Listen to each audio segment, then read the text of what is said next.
Let's see if I can answer any of those questions. All right, so if you read the schedule, I think I started with initially a slightly different title, which was something like privacy-preserving runtime rollups for efficient DA sampling. But I've been sometimes told that I use too many words, so I tried to simplify it, and now it's just intent-centric rollups. I'm Christopher. Thanks for coming. Wow, this is a beautiful venue. You may know me as the co-founder of the Anoma project. I also worked on IBC before. But really, I'm just an armchair philosopher in denial. So this talk started by a little bit of a meditation of mine on what exactly is a rollup. And as someone, maybe adjacent to, but not always part of the modular ecosystem, this has not been entirely clear to me. So on Monday, I went to the Celestia.org glossary, which seemed like a good canonical place to look this up, and found this definition. Quote, a rollup is a type of blockchain that offloads some work to a layer 1, like Celestia. Good marketing. Rollups host applications and process user transactions. Once those transactions get processed, they are then published to layer 1. It's layer 1's job to order those transactions and check that they are available at minimum. It's a good definition, but there are 3 words here that I think we might come back to later in this talk, and those 3 words are type of blockchain. So I ask you now just to meditate, what exactly is a type of blockchain? But for now, let's move on to a term that is even more criminally underdefined, which is intent. So what is an intent? Anoma has been using this word for a while. We've been perhaps criminally vague about what exactly it means. We wrote it down in some ways. But it recently became popular. Honestly, I think it has very little to do with us, because a lot of people are using it in a lot of ways that are not perhaps exactly the ways that we went. But they seem to be sort of correlated. So here are a few takes on intents. There's Uma from Succinct talking about intents for cross-chain bridging UX, very important, at Research Day in New York. Here's Penumbra talking about intents for basically user wallets, intents for users thinking about how to declare what they want a transaction to do or not do. Then, of course, we have the radical takes, tux, intents, turn your frown upside down, get your kids to call you back, intents are a girl's best friend. Okay. So maybe back off a little bit. And language is this like OG decentralized coordination scheme, right? And we don't really get to pick, individually what exactly terms mean. To me, the interesting question is when you zoom out and look at how people are using words, there's some commonality here, right? There's a reason the word intent became popular so quickly, so fast, and that people can use it with each other, and they all seem to understand, like, roughly what they mean. And I think what they mean is that an intent is, if you put it in kind of slightly more mathematical terms, an intent is a commitment to a preference function over the state space of a given system. Right? So as opposed to a transaction which specifies a specific imperative execution path, do A, then B, then C, an intent says, I want an execution path that satisfies these constraints, right? I have these preferences over what gets executed. In the state space of a given system, this is what varies, right? So when Uma is talking about cross-chain bridging, the system is like the chains that you're interested in bridging between. When Anoma is talking about who knows what, as we'll get into a little bit later, the system is like the information flow, right? So the bounds of what the system is that the intent refers to can change, but in all cases, intents are these sort of like commitments, credible commitments to preference functions. So I want to zoom out a little bit and kind of just analyze, like, okay, so here on one side for the modular ecosystem, there's this concept of rollups, and everything is kind of organized around rollups. And from our land, we come from the concept of intents, and everything is organized around intents. And I think these are 2 interesting concepts because they come at the problem from different directions. To me, rollups are kind of bottom up, like you start with this modular thesis, you start with data availability as the base layer, and then you sort of build rollups on top of that. And then we see a kind of proliferation of different execution environments, different approaches to sharding, as was covered in the last talk, stuff like this. So rollups come at things bottom up. To me, at least, intents come at things, quote unquote, top down or like users down. Like users have intents, right? They're always going to start with intents, and the system had better figure out how to do something reasonable. In some senses, as system architects, we actually don't get to choose. Users are going to have their intentions, their intents when using the system, and we just have to try to build something that can satisfy those as credibly and fairly as possible. Right? So In particular, I want to ask the question of, can intents sort of help out the modular ecosystem? So Mustafa, in his talk earlier, brought up a bunch of challenges at the end and kind of open problems. And I have a slightly different list, but I think it shares several components. So 3 challenges for modular, as I see it at the moment, just kind of an architectural paradigm, are these. Inefficient sharding, application lock-in, and user-facing complexity. And by challenges, I don't mean like flaws, I want to be clear. I just mean as the ecosystem is sort of moving at the moment, if we try and foresee what might happen and try and avoid some potential problems while we still have a chance to steer things, here are a few things I think we should just sort of be cognizant of. And I bring them up here because maybe I think intents can help, but let's just go over what they are first. So challenge number 1 is inefficient sharding. The most expensive thing in the world of distributed systems is atomicity, because atomicity requires that you send messages to one place and you order them there. And that always implies at least some kind of n-squared consensus communication, and it just means that you have to be processing things in like one location, right? It's the typical problem of sequential behavior in concurrent systems. Users, of course, want everything. In particular, they seem to want cross-rollup transactions, applications, interactions, token transfers, stuff like this. So users are not going to be thinking about like, oh, I should put all my state on rollup 1 so that it's most efficient. No. Users are going to say, I have asset here, I want asset there, do something, make it work. And it's our job to try and make it work. In making it work, we want to kind of give as much freedom as possible when it's properly constrained to the operators of the system to make it more efficient. So in particular, if we envision a world of rollups, and all of the rollups have different applications, right? And the applications are like bound to specific rollups, and users want to do lots of cross-application interactions, then we've added this weird constraint where it's like there's a sort of demand for atomicity, right? Like users want to interact with application A on rollup 1 and application B on rollup 2, and they want that interaction to happen, atomically, or there's a bunch of shared state. And if we tie applications to rollups and kind of have separate sequencers, then we get this sort of static sharding system where we can't change the topology of which different rollups are settled atomically, right? It's static. And if we view kind of the demand for atomicity as varying over time, perhaps dynamically, this seems to me like it's inefficient. We've sort of added this constraint. So that's challenge number 1. Challenge number 2 is application lock-in. One of the great things about the modular stack is that you can build heterogeneous execution layers very cheaply because it doesn't require deploying a whole layer 1. But one challenge with heterogeneous protocol execution layers is that they make applications less portable. So the EVM, for example, is an interesting VM. Of course, it changes quite slowly. One thing that I would like very selfishly often is for the EVM to add new precompiles for new curves so we can do more efficient cryptography. And it would be easy to launch a rollup that forks the EVM and adds a new precompile for a curve, right? But one disadvantage, if you sort of look at this from the application sort of whole ecosystem perspective, is that then if other rollups don't also adopt this new opcode, the app is kind of locked in. Like if the sequencer of that rollup starts charging higher fees, if users can't easily switch, if there's a bunch of application state that gets tied to this like very specific different execution system, the application can get kind of locked in. And this means that apps may be paying, really for more and more kind of atomicity than strictly speaking necessary. And the third challenge I see is user-facing complexity.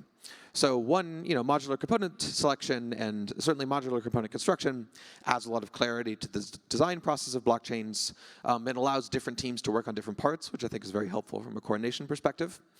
But it, especially if these different parts are operated by different sequencers, different validator sets, it tends to entail some complex security assumptions. So if we think about this from the perspective of a user, and what the user has to reason about in order to know whether their interaction is safe, right? Something like this. If there are different parties for solving execution, data availability, all of these components of the modular stack, that's a lot for the user to think about, right? Different interactions require different safety levels. The user is not going to, every time they send an intent, send a transaction, the user is not going to reason through all of the sort of crypto-economic calculus of, is this thing in fact safe, right? Given all of these specifics. So I think user-facing complexity can be a challenge, sort of one that requires that we come up with good standards for describing what these security assumptions are. And also, we want to always maintain the ability, as Mustafa mentioned, kind of sovereignty. To me, sovereignty also includes the ability for users to easily switch if something goes wrong, right? Communities own the system. They give it value by bringing their applications, bringing their intents to the blockchain, and they should have the ability to switch away. And in particular, to kind of credibly threaten to switch so that they don't have to actually do it because it's cheaper. Right. So I'm going to postulate a kind of thought experiment here and see if it might help with some of these challenges. And that thought experiment is, what if, at the moment, applications are, as I understand, and I could be slightly wrong, but as I understand, applications are kind of defined on top of rollups in the modular stack, right? There's a data availability layer, some execution, there are particular rollups. Those rollups have state formats, they have instruction sets, they have VMs, stuff like this. Then applications are defined on top of the rollups, right? And I propose a different way of defining applications, which is to define applications as intents.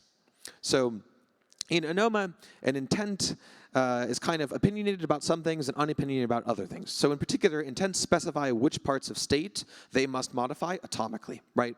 If we think about the whole system as having a sharded state, where the state is sharded by concurrency domains and different security domains, intents specify sort of in an explicitly include fashion which parts of state they must modify. The state can be held on different domains, not, if you require atomic settlement between two completely different validator sets, that's not possible, right? But you can specify in the intents which things you need to be atomic, and the kind of custodians or the validator sequencers in charge of that state must sign, right? And I think one way of kind of understanding the relation of this to rollups, so we have a concept we call partial solving. And partial solving is like if you have some intents, let's just describe the intents abstractly. So let's say one intent, this is the one on the top left here, is Alice, and Alice wants to trade star for dolphin, right? We have another intent, that's Bob. Bob wants to trade dolphin for tree. Then we have the third intent, Charlie. Charlie wants to trade tree for star, right? Okay, we have something we call solving. Solving basically means matching intents. And solving can be done fully. When you take a bunch of intents, you match them completely, you get a fully balanced transaction, or it can be done partially. In this particular diagram gives an example of partial solving. So in this example, we take Alice's intent and Bob's intent, and Bob already has something Alice wants, right? Bob already has a dolphin. So we take Bob's dolphin and we send it to Alice. And then we craft a new intent that now requires that we get a tree and give a star, right? So we can do this kind of partial solving by combining two intents, doing some kind of simplification, and creating a new intent that we then send elsewhere to do some more solving later. So if you think about it abstractly, if we have like an A for B intent, a B for C intent, partial solving just takes those two intents, combines them, and makes an A for C intent, right? Then in this particular example, in the second stage of solving, we have this partially solved intent, and we match it then with Charlie's intent, and then we get a fully balanced transaction where everyone's assets get swapped in just a three-party barter. So what is partial solving? I postulate that partial solving is a rollup. So if we think about type of blockchain, what does type of blockchain mean? I mean, I think there's some hash linking involved. There's like some history. We need to be able to verify this later. And partial solving satisfies all of those properties. It's just kind of on demand, right? We look at the intents. We do some kind of partial state change, sending, in this case, Alice's, sending Bob's dolphin to Alice. We have some state changes that we still need to do. We commit to those. We can perhaps, in Anoma's case, we can make them private. We can even roll them up in a ZK proof. So we have zero knowledge and computational compression. So that's like a ZK rollup. And then we send it onwards, right? Now, what is not fixed in this particular design is that we don't fix what has to happen afterwards, right? So we just take these two intents. We see that we can do some simplification. We like make a rollup. Like this is what sometimes we've been calling runtime rollups or on-demand rollup. And then we can send that partially solved, partially rolled up intent onwards. We can do some more rolling up, and then as soon as it's fully balanced, it's like a transaction and can be settled somewhere, right? So in a kind of intent-centric view of rollups, partial solving and rollup creation are just the same thing. So maybe the difference in the kind of with some of the current modular stack is just that rollups are created on demand, right? And I think that this has some advantages. It allows for this kind of global compositionality in determining the actual topology of sharding at runtime, right? Just like when you're processing intents around the network. It preserves local liveness. It does require standardizing on a state format. This is, perhaps controversial, but I think that we can do this in a way that doesn't really constrain choices. The one nice thing about the way intents work is that intents specify verification conditions, not the execution method, which means that you could have different instruction sets, so you could preserve basically heterogeneity of execution systems as long as you have the ability to verify, right? So if like Think about it like, if everything is a ZK rollup, then intents specify conditions for verifying like the other guy's ZK rollup. And if the other guy uses some other opcodes internally, you don't care as long as the condition is eventually satisfied. So in some sense, it's a standard which allows you to agree on as little as possible, which is always good in distributed systems. Right. So intent-centric rollups enable dynamic sharding, choosing shards at runtime. Intents can specify which consensus providers they're okay with. They can specify like more options, so you don't need to fix like sending your transaction to one specific rollup. You can say, okay, I want like the cheapest settlement subject to these conditions, and here are the security assumptions I'm okay with. This enables the network to dynamically sort into independent atomic bundles, so it should end up being cheaper for users.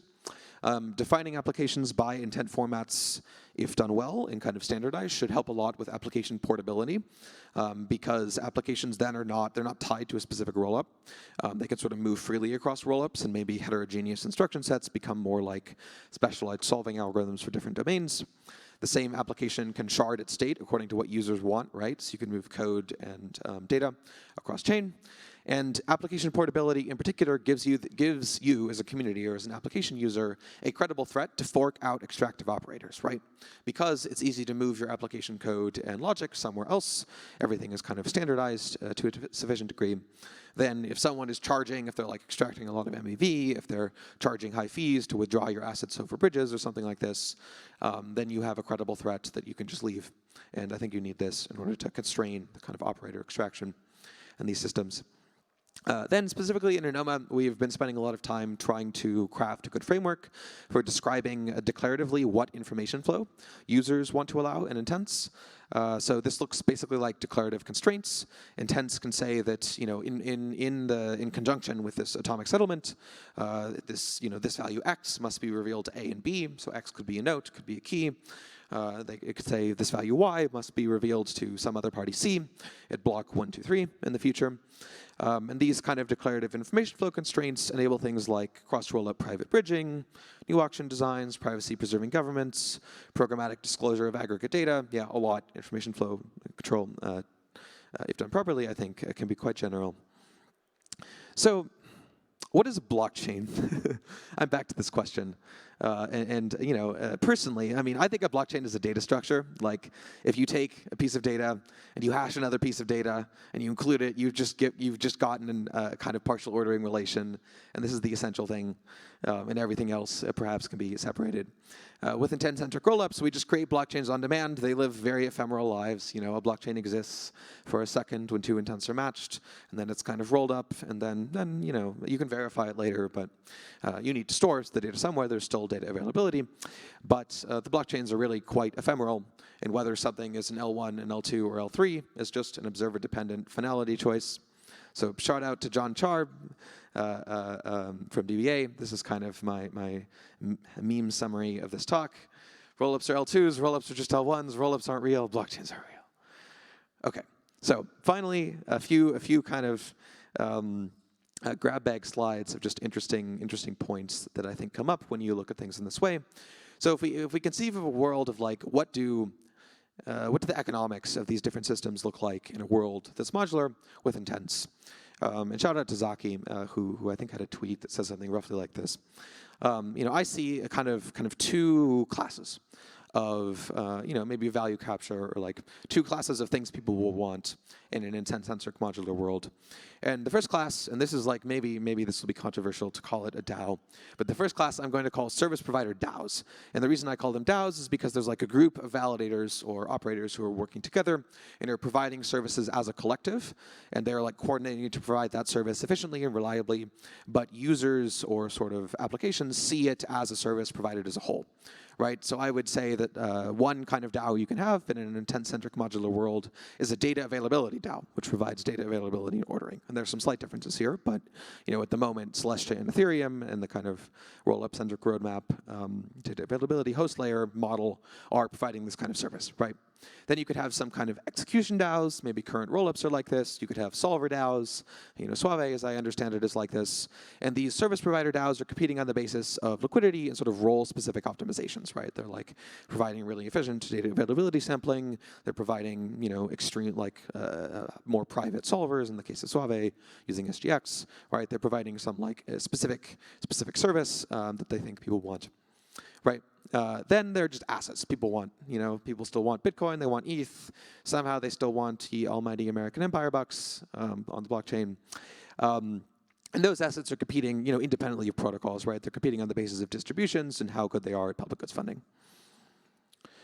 So 3 concluding thoughts here. One, I think intents and modular are like a match made in heaven. They come at the problem from opposite directions. They can kind of help solve each other's problems. An intent-centric architecture, I didn't have time to go over all of it in this talk, but one challenge we've had building Anoma is simply that we don't have specialized primitives, right? Like we don't have efficient DA sampling. We don't have these like individually optimized things. So I think there's a very nice synergy there. One thing I also really like about the modular blockchain world and kind of some of the conversations we're having here is that it seems like it's sort of a fusion of Ethereum and Cosmos, of the polycentric or self-sovereign political ideology with the kind of clear architectural thinking of the Ethereum ecosystem. And this also maps like Celestia, Anoma, many of these teams in the modular world came from Cosmos or worked on Cosmos, and we're now kind of converging with Ethereum. And finally, I have a kind of shout out similar to something Mustafa mentioned, which is that let's please, please, please not remake the mistake of building a lot of transparent blockchains that are not going to work. Like if you're trying to launch a transparent rollup and it's not for like some cute game, maybe this is okay. But if you're trying to launch a transparent rollup for financial settlement and you are going to spend years on this and you're going to spend a marketing budget and you're going to spend go-to-market effort and you're going to like convince a lot of people to use it, make it private. Don't make it public. It's not going to work. That's it. Thank you.